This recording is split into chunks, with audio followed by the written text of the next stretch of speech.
Students हम read करेंगे NATO and CSTO के बारे में। वर्ल्ड वॉर सेकेंड के बाद में सोवियत यूनियन के एक्सपेंड के कंसर्न को देखते हुए 1949 के समय वॉशिंगटन ट्रीटी है उसको ऑर्गेनाइज किया गया और उसी ट्रीटी के थ्रू जो नॉर्थ अटलांटिक ट्रीटी ऑर्गेनाइजेशन है उसका इस्टेब्लिशमेंट हुआ, जिसको कि हम नाटो के नाम से जानते हैं।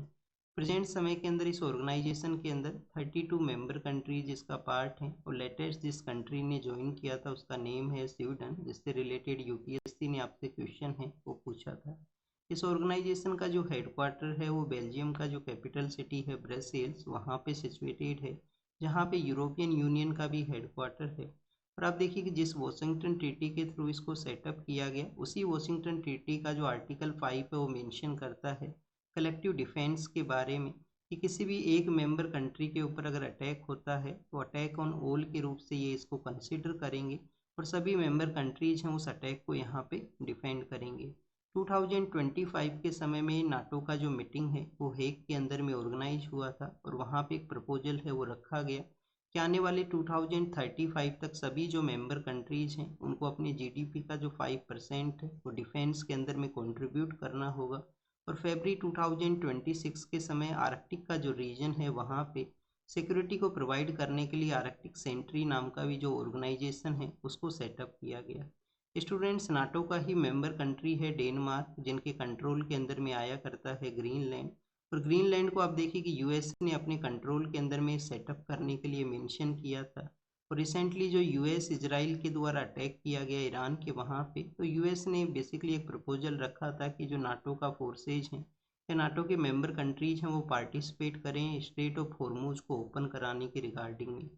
नाटो को काउंटर करने के लिए एक ऑर्गेनाइजेशन है जिसको कि हम कलेक्टिव सिक्योरिटी ट्रीटी ऑर्गेनाइजेशन के रूप से जानते हैं, जिसको कि रसिया के द्वारा लीड किया जाता है। तब यूएसएसआर का आप देखिए कि कोलैप्स होता है, उसके लेटर फेज के अंदर में नाटो के एक्सपेंड को देखते हुए सीएसटीओ है उसका इस्टेब्लिशमेंट किया गया। 1992 के समय एक तास्कन ट्रीटी है उसको ऑर्गेनाइज किया गया था और उसी ट्रीटी के थ्रू 2002 के अंदर में ये ऑर्गेनाइजेशन है वो इस्टेब्लिश हुआ।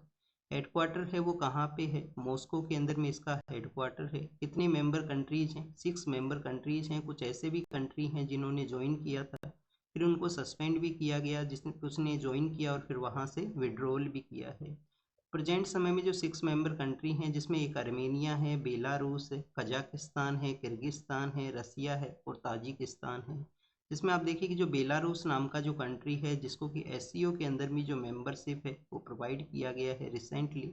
और नाटो की तरह ही सिमिलर इनका भी एक कलेक्टिव डिफेंस का जो मैकेनिज्म है वो हुआ करता है। क्वेश्चन आपके लिए ये है कि नाटो का जो कलेक्टिव डिफेंस का मैकेनिज्म है क्या इसको कभी यूज किया गया है? तो 9/11 का जो इंसिडेंट हुआ था उसके लेटर फेज के अंदर में ओनली एक ही बार है जब इसका यूज है वो आपको देखने के लिए मिलेगा। तो ये बेसिक इन्फॉर्मेशन था नाटो एंड सीएसटीओ के बारे में।